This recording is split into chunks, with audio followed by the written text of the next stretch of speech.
सीमा हैदर, क्या वो अब यहीं रहेंगी या कुछ और है जो अब आने वाला है उनके ज़िंदगी में? आखिर क्या है? एक और गुड न्यूज़ देने वाली हैं सीमा हैदर। सीमा हैदर आखिर ये जो गुड न्यूज़ है इसको लेकर क्यों इतना सस्पेंस बना रही हैं? उन्होंने ये ट्वीट तो कर दिया है, उन्होंने ये शेयर तो कर दिया है सोशल मीडिया पर कि एक और गुड न्यूज़ वो देने वाली हैं, लेकिन वो गुड न्यूज़ क्या होगी वो ये नहीं बता रही हैं। एक वीडियो उन्होंने शेयर किया है जिसमें सचिन है, उनके बच्चे को पढ़ा रहे हैं, और वहाँ से उन्होंने गुलाम हैदर को भी तंज कसा है कि अब वो था व्यक्ति और एक ये व्यक्ति है जो बच्चों को पढ़ा रहा है, संस्कार दे रहा है। इन सब के बीच एक गुड न्यूज़, सीमा हैदर की गुड न्यूज़ एक पहली बन गई है। हम सबसे पहले हमारे साथ शालिनी है। शालिनी, ये जो गुड न्यूज़ है, ये टर्म क्यों यूज़ किया सीमा हैदर ने, और अब क्या गुड न्यूज़ देंगी वो? सर, गुड न्यूज़ से मेरे दिमाग में एक चीज़ आई। एक फ़िल्म आई थी अक्षय कुमार और करीना कपूर की, गुड न्यूज़, जिसमें बच्चे को लेकर था कि कुछ गुड न्यूज़ आने वाली है। आमतौर पर ऐसे कोई बोलता है गुड न्यूज़ देने वाले हैं, अगर कोई महिला बोलती है तो वही मतलब निकलता है, लेकिन अभी सीमा हैदर का बच्चा हुआ ही है।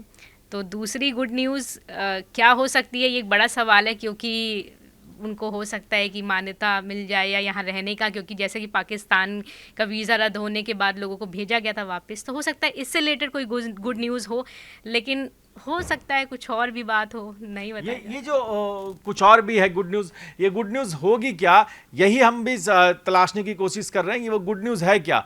कोई निजी ज़िंदगी की गुड न्यूज़ है, या फिर पहलगाम के बाद से जो उनके जाने का संकट था, पाकिस्तान भेजे जाने का संकट था, वो खत्म हो गया। शैलेंद्र जी, आपको क्या लग रहा है, ये निजी ज़िंदगी की गुड न्यूज़ है या कुछ और गुड न्यूज़ है? दोनों ही स्थिति में निजी जीवन का ही गुड न्यूज़ है ये। मुझे लग रहा है कि वो पाकिस्तान जो उनके भेजने की जो एक मुहिम चल रही थी, उनका मामला जो पेंडिंग पड़ा हुआ था राष्ट्रपति महोदय के पास, तो जो यहाँ की नागरिकता वाला जो मामला था, तो मुझे लग रहा है कि उसमें कुछ डेवलपमेंट उनको उनके वकील ने बताई होगी कि भाई इसमें कुछ डेवलपमेंट है या आपके लिए कुछ अच्छी खबर है। तो मुझे ज़्यादा चांस वही लग रहा है जो गुड न्यूज़, क्योंकि वो गुड न्यूज़ बोल रही है और शेयर कर रही है तो लोगों को बता रही है तो मुझे लग रहा है कि वही होगा। बाकी दूसरा तो एक गुड न्यूज़ जो अभी शालिनी ने बताया, जब कोई भी महिला जब गर्भवती होती है तो इसे गुड न्यूज़ की तरह बताया एक जाता चीज़ है। और मैं आपको बता दूं कि हमने एपी सिंह का इंटरव्यू जब किया था तो उन्होंने हमें बताया था कि हम पहली बार आपके चैनल पे खुलासा कर रहे हैं कि प्रेगनेंसी को लेकर जो पूरी प्लानिंग थी, जो एक डेट्स थी, वो भी एपी सिंह ने खुद तय की थी कि कब क्या, कहाँ, क्या, कैसे आगे बढ़ना है ज़िंदगी में। तो वो गुड न्यूज़ की प्लानिंग भी एपी सिंह ही करते हैं सीमा सचिन के केस में। तो ये जो है कई सारी चीज़ें, जैसे ही ये गुड न्यूज़ आई है तब से लोग अटकलें लगा रहे हैं कि आखिर ये गुड न्यूज़ है क्या। भास्कर, क्या लग रहा है, एपी सिंह ने कुछ और नया प्लॉट तैयार कर लिया है? सर, मुझे लगता है कि सीमा हैदर से जुड़ी गुड न्यूज़ अगर होती, नागरिकता से जुड़ी गुड न्यूज़, तो उसका खुलासा एपी सिंह करते और अब तक कर चुके होते, क्योंकि वो बहुत आगे रहते हैं इन सब चीज़ों में। तो एपी सिंह नहीं आया है तो सीमा हैदर अकेले नागरिकता पे कुछ खुलासा नहीं करेगी। हाँ, गुड न्यूज़ जो होगी वो उसके जीवन से जुड़ी होगी। जैसे उस वीडियो को देखेंगे तो उसमें कई सारी गुड न्यूज़ हैं। पहली गुड न्यूज़ ये कि मेरे बच्चे पढ़ रहे हैं। दूसरी गुड न्यूज़ ये कि मेरा दूसरा पति जो है मेरे बच्चों को पढ़ा रहा है। तीसरी गुड न्यूज़ ये है कि मेरा परिवार खुशहाल है, हम सब प्यार से रहते हैं। चौथी गुड न्यूज़ ये है कि हेटर्स जो हैं वो हेट करते रहेंगे और जो प्यार करने वाले हैं वो प्यार करते रहेंगे। ये संदेश भी था उसमें। लेकिन ये जो वक्त है, मुझे लगता है कि सीमा हैदर इतनी बड़ी रिस्क तो नहीं लेंगे कि वो जब एक तरफ लोग ये कह रहे हैं कि सीमा हैदर को वापस भेजो, सीमा हैदर को वापस भेजो, वो खिलखिलाती हुई तस्वीर सिर्फ इसलिए पोस्ट कर दें कि हम लोग सब बढ़िया हैं, हेटर्स को चैलेंज कर दे और लवर्स का झंडा बुलंद कर दे। अरविंद, आपको क्या लग रहा है कि ये कुछ ठोस है उनकी नागरिकता को लेकर, जिसके बाद वो इतने खुलकर कह रहे हैं कि हेटर्स नाकाम हो गए और लवर्स जो हैं वो कामयाब हो गए? बहुत मुमकिन है, क्योंकि जिस तरीके का दबाव था पाकिस्तानियों को वापस भेजने का, तो सीमा हैदर का नाम बहुत तेज़ी से उछला भी था और बहुत ज़्यादा प्रेशर था। तो बहुत मुमकिन है कि उस मामले में कोई राहत उनको मिली हो और उसको उस तरीके से दिखा रही हो। दूसरी, देखिए, सबसे बड़ी चीज़ ये कि सीमा हैदर मीडिया के ट्रेंड्स को समझ चुकी हैं, एक बड़ी बात ये है। और वो क्योंकि जिस परिस्थिति में वो पाकिस्तान से निकल के जैसे जैसे वो भारत आई और सचिन के साथ रहना शुरू किया, कितना प्रेशर था, बावजूद उसके उसको बड़ी समझदारी के साथ और बड़े हल्के फुल्के अंदाज में उन्होंने डील किया। वो ये बताता है कि मेंटली बहुत स्ट्रांग लेडी है। तो ये अपने आप में मतलब दिखाता है कि वो मीडिया के ट्रेंड्स को भी समझ रही हैं और जो उनको देना होता है, जानकारी बताना होता है, वो एक तरीके से वो शगुफा जिसको कहते हैं छोड़ के वो बता देती है। ये शगुफा छोड़ के बता देती हैं। शालिनी, ये जो एक महिला की ज़िंदगी है, सीमा सचिन दोनों की लव स्टोरी आगे बढ़ी, उसने ये कहा कि लवर्स ऑलमोस्ट सही ट्रैक पर हैं और हेटर्स जो हैं वो उनको जवाब मिलने वाला है। तो क्या लग रहा है कि नागरिकता पक्की मान ली जाए?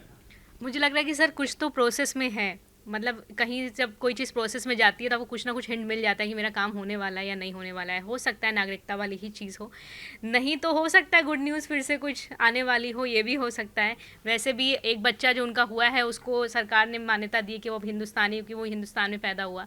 लेकिन दूसरी तरफ जो हेटर्स की आप बात कर रहे हैं तो वो उनका खुद का पहला पति जो लगातार उनको टारगेट करता रहता है, AP सिंह को टारगेट करता रहता है कि उसने तो ये तक बोल दिया था कि AP सिंह से क्या, कौन सा खून का रिश्ता है, कौन सा उसको बहन सच में उसकी रियल सिस्टर है जो इतना सपोर्ट कर रहा है और मेरे बच्चों को क्यों रखा हुआ है। तो जो हेटर है, तो सबसे बड़ा हेटर तो उसका खुद का पति है, जिसको वो ये शायद दिखाना चाह रही है कि देखो मैं कुछ गुड न्यूज़ है जो मैं जल्दी खोलने वाली हूँ और तुम्हारा मुंह बंद करने वाली हूँ। तो तुम्हारा मुंह बंद करने वाले हूँ। गुलाम हैदर लगातार बीच बीच में ऐसे ओछे बयान देते रहते हैं पाकिस्तान की तरफ से कि भैया ये तो ये है किसका कोई कैरेक्टर नहीं है। सीमा हैदर के कैरेक्टर को लेकर भी कई तरह के सवाल उठाते हैं और उनको एक उनकी खींच है, टीस है जो बार बार सामने आती है। अब जो है गुलाम हैदर को परमानेंट पक्का वाला मैसेज जाने वाला है, एकदम चला गया है, जाने वाला क्या चला गया है। और मुझे लगता है, जैसे मैं इतना समझ पाया, अगर गुड न्यूज़ प्रेगनेंसी से जुड़ी नहीं है, गुड न्यूज़ नागरिकता से जुड़ी नहीं है, तो गुड न्यूज़ उनके यूट्यूब चैनल या उनकी कमाई का एक ज़रिया जो है, उनके प्लेटफॉर्म्स, उस पर कुछ कोई बटन मिलने वाला होगा, नहीं गोल्डन सिल्वर जो बटन मिलते हैं, ऐसा भी कुछ मिलने वाला होगा उनकी ज़िंदगी में। सीमा हैदर चूँकि इतना संघर्ष करके आई हैं और इतने आलोचनाएँ झेल रही हैं, तो उनकी ज़िंदगी में कोई भी खुशी का पल है तो वो उनके लिए गुड न्यूज़ है। तो शायद कुछ ऐसा हो, ये भी एक सेलिब्रेशन है। या हो सकता है कि कहीं किसी बड़े नेता के साथ मुलाकात का भी वक्त मिल गया हो, जो बहुत तारीफ़ करती रहती हैं योगी जी, मोदी जी की, और इसके अलावा भी कई सारे वेल विशर्स हैं उनके। तो ये जो प्रधानमंत्री मोदी और CM योगी की जो तारीफ़ लगातार वो करती रहती हैं, इसके पीछे का मकसद AP सिंह बहुत अच्छे से जानते हैं कि अगर राहत मिलेगी कहीं से, थोड़ा सा आपको एक बेस मिलेगा, कनेक्शन मिलेगा, तो इन्हीं दोनों नेताओं के नाम पर मिल सकता है। हाँ, वो बात तो ठीक है, लेकिन कोई नेता अभी जो माहौल है भारत पाकिस्तान का, उसमें ये रिस्क उठाएगा, मुझे ऐसा लगता नहीं है उनसे मिलने का सीधे सीधे। लेकिन मैं इस बात से थोड़ा इत्तेफाक रहता हूँ जो भास्कर जी ने कहा कि भाई वो कोई ठिकाना नहीं है, कि हो सकता है कि उन्हें यूट्यूब से कोई बटन भी मिलने वाला हो, समझे। और उसको इन्होंने कह दिया कि भाई एक बड़ा गुड न्यूज़ दूंगा, पता चला खोदा पहाड़ निकली चूहिया। हम लोग सारे लोग इतनी चर्चा कर रहे हैं क्या गुड न्यूज़ आना है, गुड न्यूज़ आना है, तो कहना मुश्किल है, चूँकि तो ये वो गुड पहले न्यूज़ नहीं है आपके लिए? हाँ? किसी व्यक्ति को कुछ सफलता मिल जाए तो गुड न्यूज़ नहीं? नहीं, सीमा हैदर के लिए, मेरे लिए कोई नहीं है उसके लिए गुड न्यूज़। हो मेरे लिए जो मोदी और योगी जो हैं वो सीमा हैदर के डिफेंस सिस्टम है, जिसके ज़रिए वो अपने पति गुलाम हैदर के हर हमले को नाकाम कर रही हैं। जैसे अभी भारत पाकिस्तान ने किया ड्रोन अटैक, मिसाइल अटैक, तो एयर डिफेंस सिस्टम अपना बॉर्डर पर तैनात था। वो एकदम कहते रहे, वो समझ चुकी है मीडिया के ट्रेंड्स को और एकदम उसको फॉलो करती हैं। नहीं, वो बात तो ठीक है। वो गुलाम हैदर तो जैसे ही उसको बच्ची हुई, गुलाम हैदर को तो लग गया होगा कि अब तो संभावना का, थोड़ी उम्मीद जगी थी जब भारत सरकार पाकिस्तानी नागरिकों को यहाँ से चुन चुन करके भेज रही थी वापस उनको, तो थोड़ी उम्मीद जगी थी, लेकिन अब तो निराशा हाथ लग गई उसको उसमें भी। तो ये मुझे लगता है कि ये तो सही बात है, सीमा मीडिया को, सोशल मीडिया को बहुत बढ़िया से समझती है और कैच करती है उसको, और इसी की बदौलत आज यहाँ टिकी हुई है। तो अब क्या एक्चुअल मैटर है, ये तो गुड न्यूज़ सामने आएगी तभी पता चलेगा। बाकी ये जो गुड न्यूज़ जब सामने आएगी तब पता चलेगा। 3-4 अटकलें यहाँ लगाई जा रही हैं, और ये जो है नागरिकता को लेकर एक बड़ा मुद्दा मुझे लग रहा है कि कहीं ऐसा ना हो कि उसमें कोई फाइल आगे मूव कर गई हो, कुछ ऐसा इंडिकेशन मिल गया हो, क्योंकि कई बार क्या होता है कि जब बहुत नाजुक वक्त होता है तो आदमी साइलेंट रहना ज़्यादा पसंद करता है, बशर्ते किसी तरह की गुड न्यूज़ शेयर करने के, जब तक वो बहुत बड़ी ना हो। तो ये नागरिकता को लेकर आपको कितना चांसेस लग रहा है कि ये गुड न्यूज़ नागरिकता से रिलेटेड होगी, हाँ या ना? मुझे लग रहा है सर 40% बस। क्या भास्कर? नागरिकता से जुड़ी गुड न्यूज़ नहीं होगी। नहीं होगी आपके लिए? हाँ, मुझे भी नहीं लगता कि इतनी जल्दबाजी में इस पर कुछ फैसला आना है। क्या लग रहा है बाबा? 50-50 है सर। 50-50 है। तो ये नागरिकता को लेकर बहुत ज़्यादा उम्मीदें यहाँ से तो नहीं हैं, लेकिन अब गुड न्यूज़ को लेकर क्या है सीमा हैदर की गुड न्यूज़, और क्या पॉसिबिलिटीज़ बन रही हैं, क्या नागरिकता मिलने वाली है, नहीं मिलने वाली है, क्या यूट्यूब का बटन मिलने वाला है, नहीं मिलने वाला है, या कुछ और निजी ज़िंदगी में कोई और बड़ी खुशखबरी आने वाली है, जो भी है हमारी टीम आपको और अपडेट देगी। आपकी जो राय है वो हमें कमेंट करके ज़रूर बताएं। देखते रहें नेशनल कॉरिडोर।